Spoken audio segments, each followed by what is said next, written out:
Hi, my name is Natalia. I'm one of the interns for the Wild and Scenic Westfield River Advisory Committee for the summer of 2023. Currently, we're at Wing and a Prayer, which is one of our work sites and our project partners. As you can see, we have a really big open field with lots of really beautiful flowers further down that way. And we use this site as a way to study pollinator activity, as well as gather some data on what types of plants pollinators are using so that we can take that information and apply it to our own recommendations for landowners. So we've arrived at the sand plain, which is one of the work sites here. The sandier soil here makes it a good spot for certain types of plants that you can't necessarily have elsewhere in the field. So we're going to go and check it out.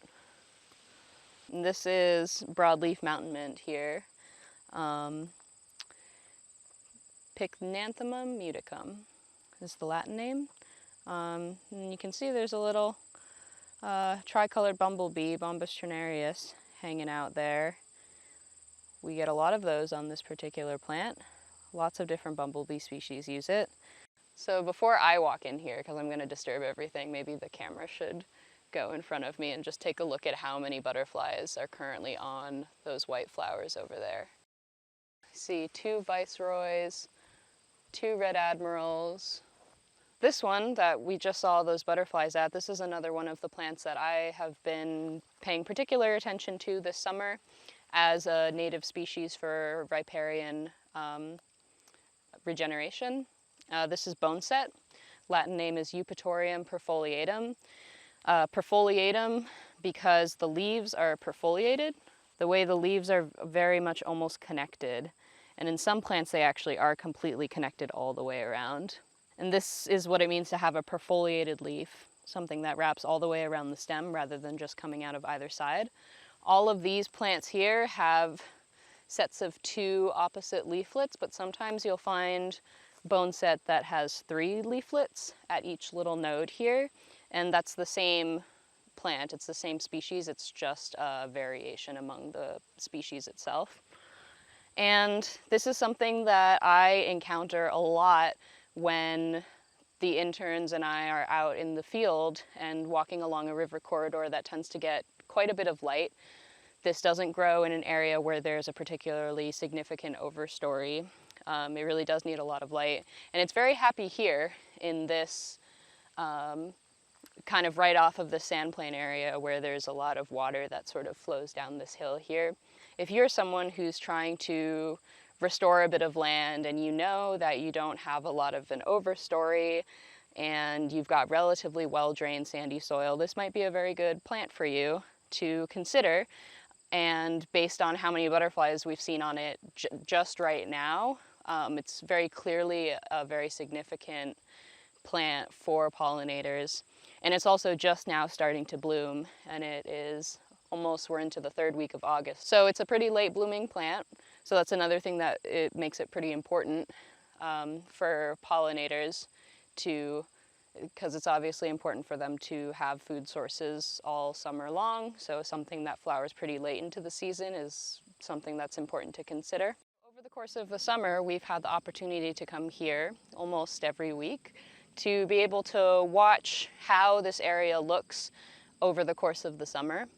And that's been a really important process for us because it's hard to keep in your head times when certain things bloom and what creatures use what plants. You can read it on a piece of paper, but experiencing it for yourself and coming back continuously to one spot to observe how it changes over time is a really important process in solidifying these concepts in your mind and really highlights the importance of having diverse flowering plants for pollinators that bloom at various times of the season. And what's been cool coming here is that, you know, this week the Monarda fistulosa right here is really feeding a lot of creatures, and it was the same last week, but the week before that it was the coneflowers and the rudbeckia, and right now it's also the goldenrod. All of the yellow in the field is all goldenrod, and those are also feeding a lot of creatures. And So that kind of visual information is really, you can only grasp it when you're able to come in person, I think. Come to a place like this week after week, notice the changes, making observations about when these changes happen.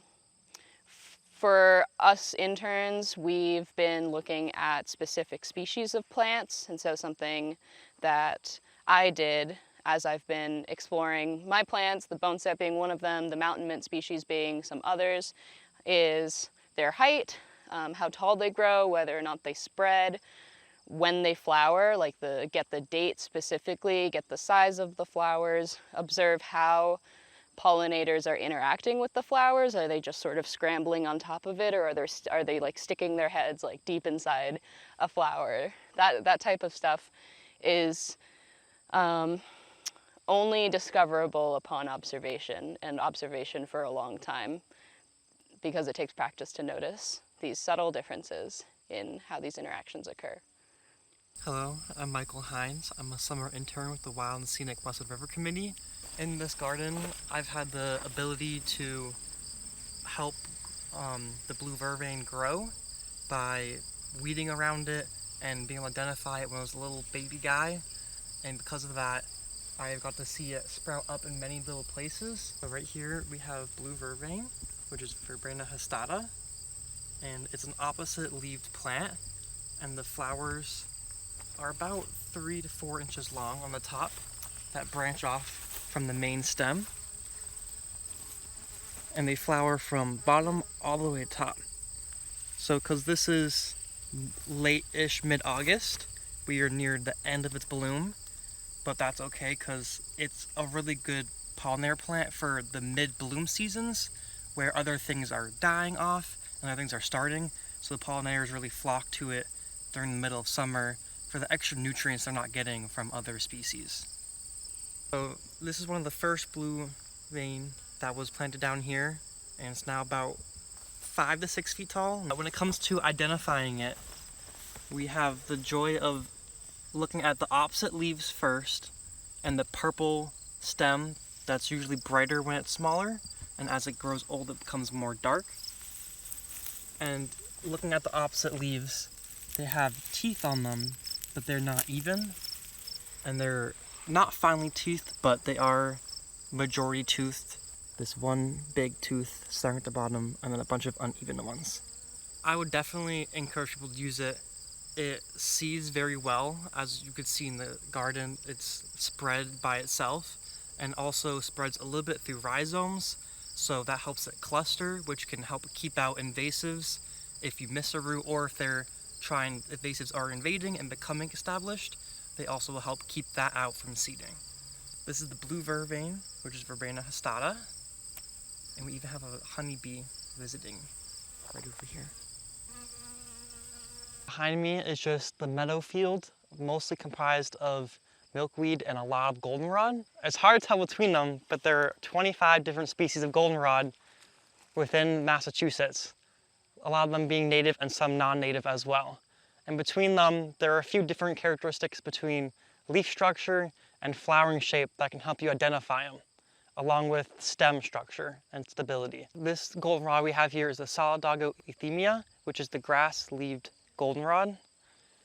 You can tell by it because of these leaves on it are very thin and blade-like when you look at grasses typically. Along with the flower shape is a bit different than most of the other goldenrods. They seem to form an almost table-like flatness on top, and it makes it a really good restoration or even just rain garden plant to put on your property somewhere. Bees and other pollinators like goldenrods, and they have a lot of benefits since they bloom so late, so they can get a lot of protein and from the nectar and some other minerals that they need to help survive the winter. Move on to the next goldenrod we have behind me. This is the Solidago rigida, which is stiff goldenrod. One of the things to help you identify it is the leaves are very different along with the stem. The leaves are almost soft with little fine hairs.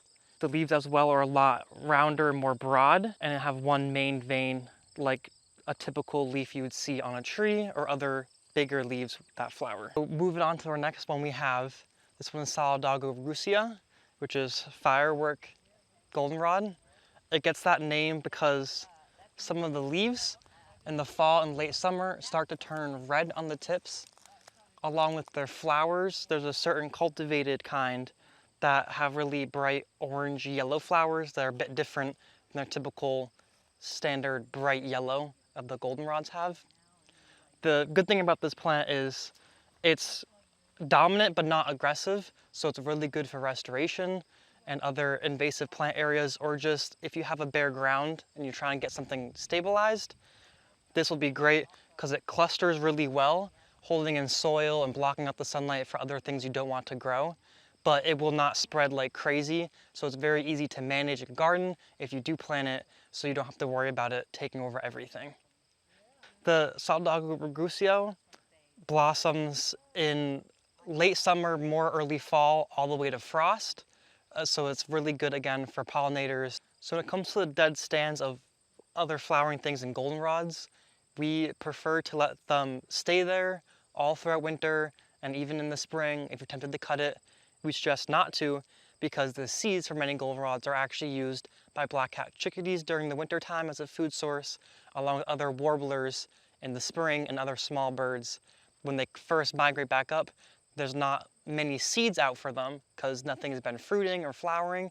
So goldenrods provide a nice food source for the end of summer, fall time for pollinators, and then in the spring, they're wonderful for small birds and warblers as a nice food source to start off their season.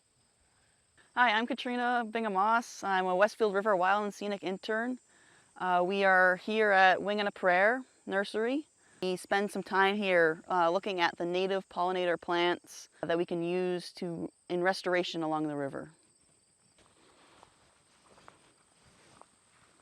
So this is the patch of swamp milkweed, or one of the patches.